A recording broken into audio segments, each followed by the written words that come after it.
This is the episode where our app stops being a set of lists and becomes a real system with a process. An employee files a leave request. It sits as pending. A manager or HR reviews it and either approves or rejects it. And on approval, the employee's leave balance goes down automatically. This pattern, a record that moves through statuses with side effects when it changes, is the beating heart of countless business apps, orders, invoices, tickets, applications. Learn it here, and you can build all of them.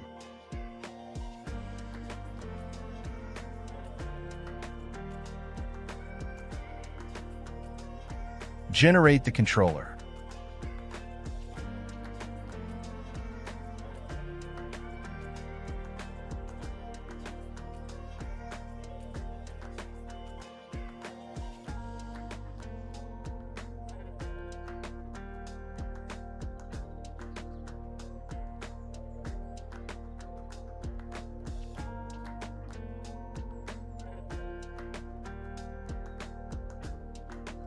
Index first, a filtered paginated list, plus the option list 2 dialogues we'll need.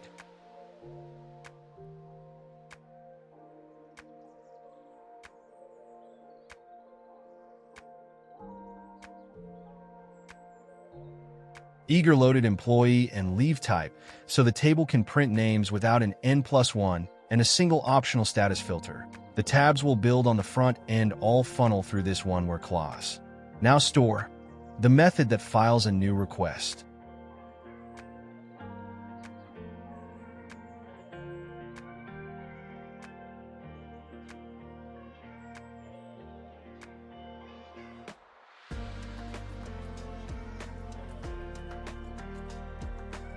Two things to notice.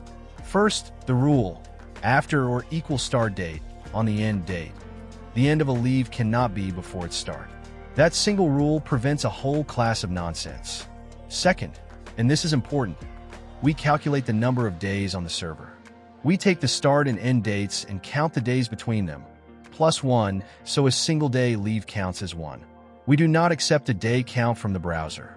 Never trust the client for anything that matters, because anyone can change what the browser sends. The server is the source of truth. We spread the validated data, add our own computed days and a hard-coded pending status, and save.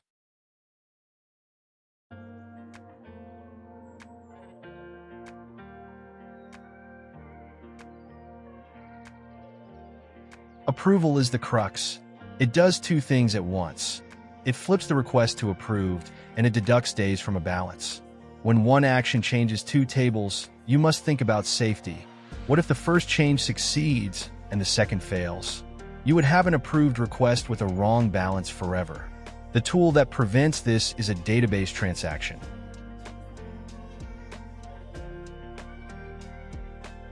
Let us walk through this slowly, because it is dense with good practice.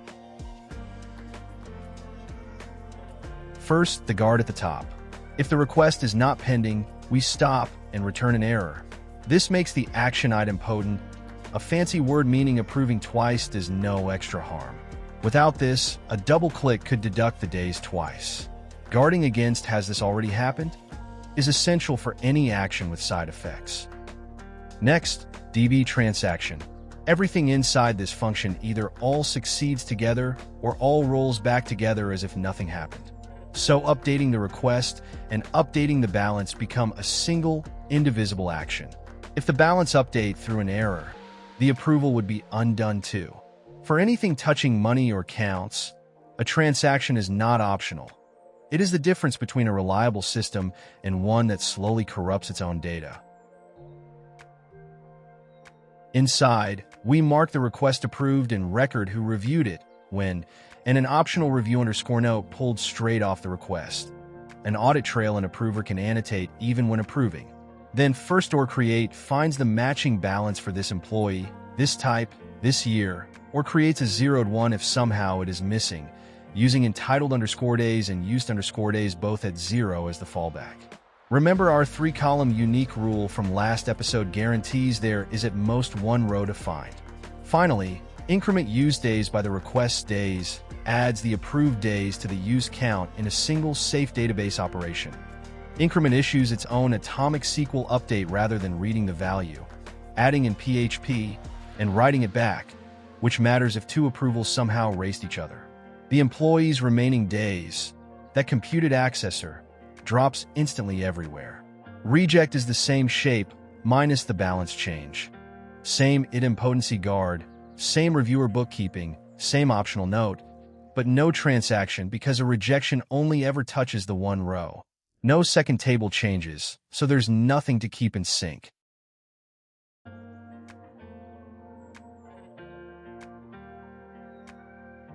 Approve and reject are not standard CRUD verbs, so they get their own action routes.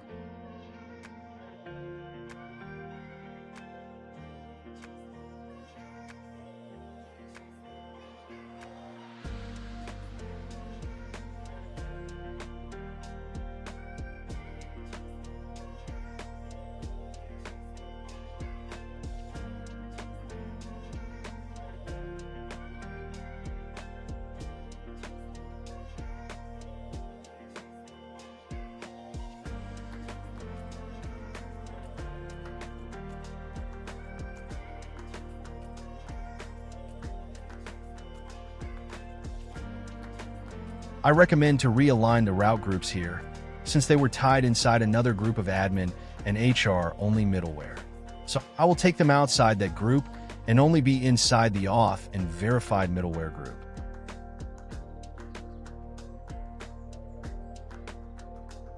Anyone signed in can view the list and file a request. Those two routes are open to all authenticated users, no role middleware at all. But approve and reject sit inside a role:admin, HR, manager group, so only reviewers can reach them.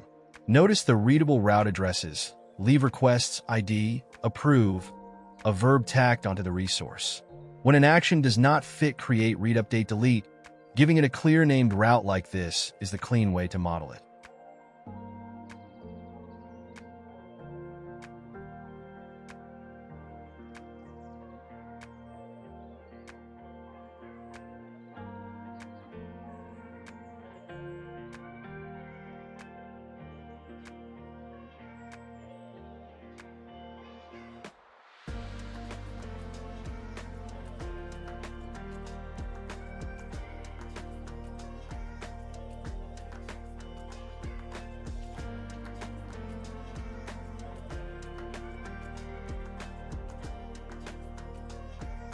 The complete page in 3 passes, setup and handlers, the filterable table, the create dialog.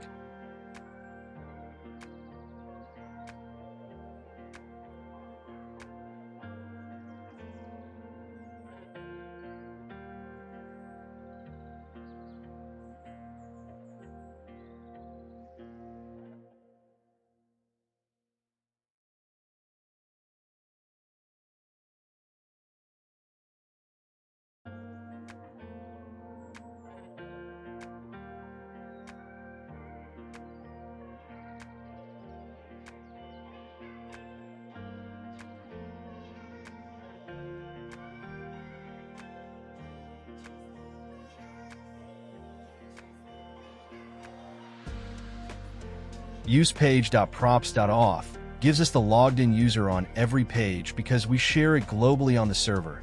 The starter kit wired that up, and we're reading from it for the first time this series. Can review is computed once, right up top. True for admin, HR, or manager. False for a plain employee. Approve sends an empty body. There's nothing to say beyond yes. While reject reaches for the browser's own native prompt to collect an optional note, then sends it as the note field the controller reads into review_note. Filter status drives the tab, row we're about to build.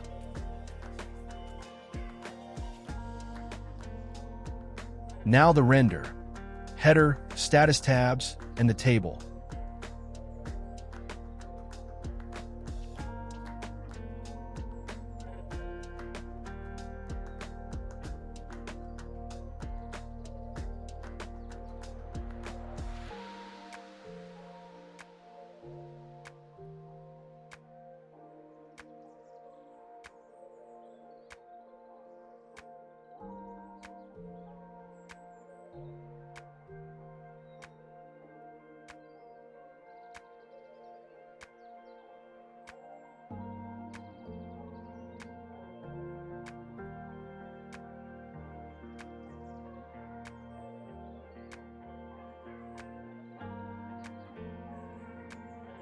The status tabs are 4 buttons built from one array, an empty string standing in for all, each one calling filter status and highlighting itself when it matches the current filter. Look at the action column. Can review and request.status is pending, both conditions together. A manager sees approve and reject only on rows still awaiting a decision. An approved or rejected row shows nothing there for anyone, reviewer or not, because there's nothing left to do. Now, an honest word about security. Hiding a button is a convenience, not a defense. A determined person could still fire the request by hand, straight against the URL. That is exactly why we also protected the routes with middleware in the last section. The rule to live by: enforce permissions on the server and mirror them in the interface for a clean experience. Never rely on the hidden button alone.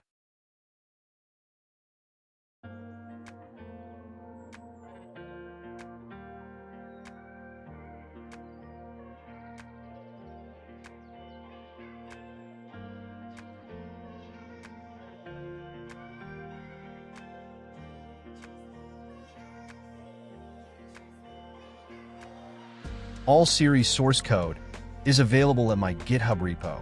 Link in the video description. Last, the create dialog.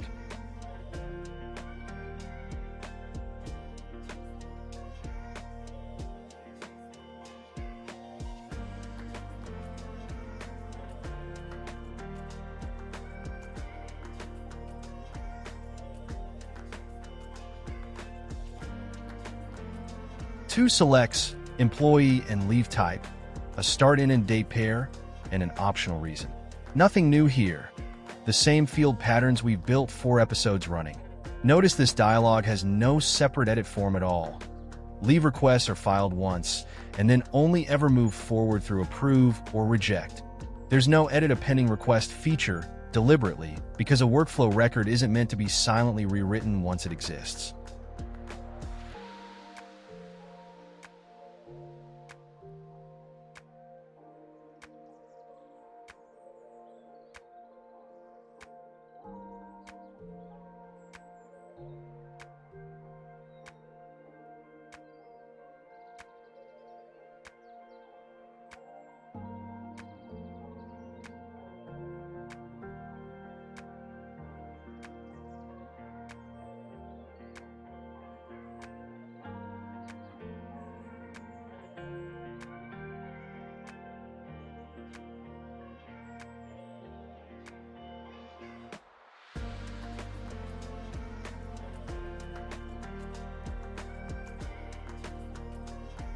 Import the new icon for calendar clock.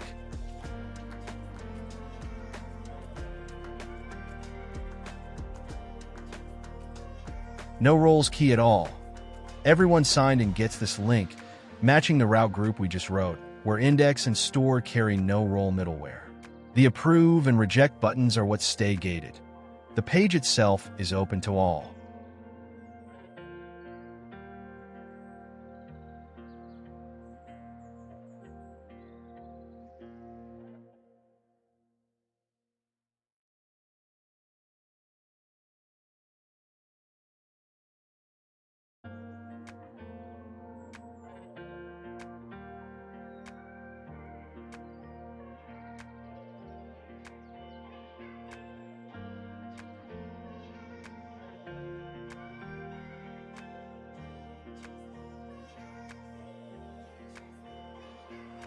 This is the error that occurred because of the way I wrongly defined the component for leave requests.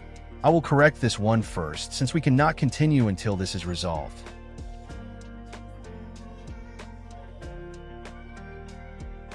Now rename the file to index.tsx. Then, we need to move it inside its corresponding directory, the leave-requests.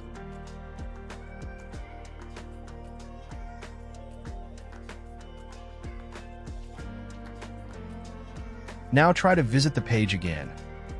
This works correctly as expected.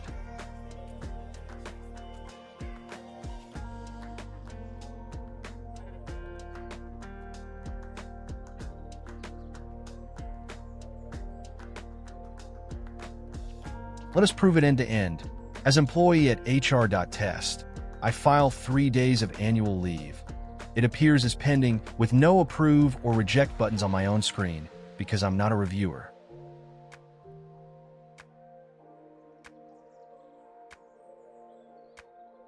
I log out, log in as HR, and there it is, pending, and now the buttons appear.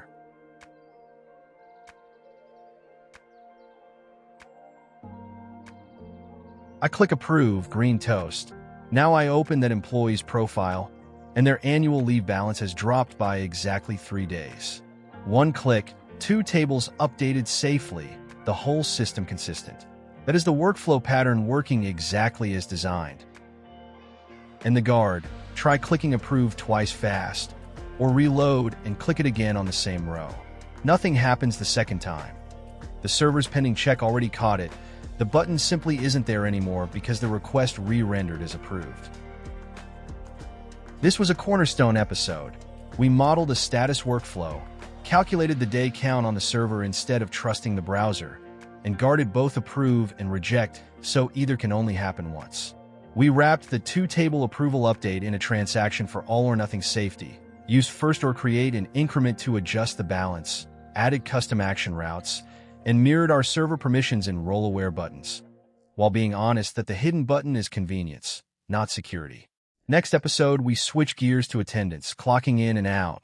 See you there.